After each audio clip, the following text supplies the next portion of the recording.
In ninth grade, when I came to this new world where like you had to be who you're not to be, I can personally say like I had so many detentions. I skipped class so many times and everything, like because people were doing it and I felt it was okay to do that. I've been offered drugs so many times, but people smoke drugs in the bathroom. They call them so many names, Lucy's, whatever. You don't even know what's what anymore.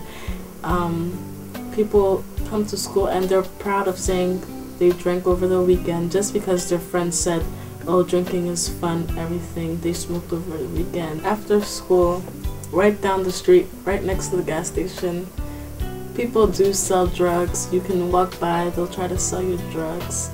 And there's a fight every single day at school.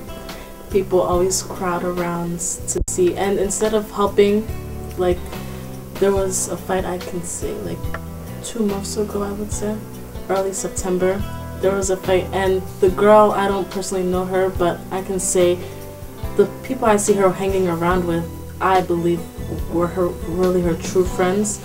But when like push came to shove, when she had to fight the other girl, her friends were just there standing there laughing at her, telling her she could do better, instead of supporting her and helping her and tell her, no, fighting isn't important. In the future, that's not going to be what's necessary, and you don't need to fight. Instead, they pushed her to fight. And I think when you're in public school, people just pressure you to do so many different things. What's important is to feel comfortable in the zone and environment you're in. And public school, personally and honestly, doesn't give you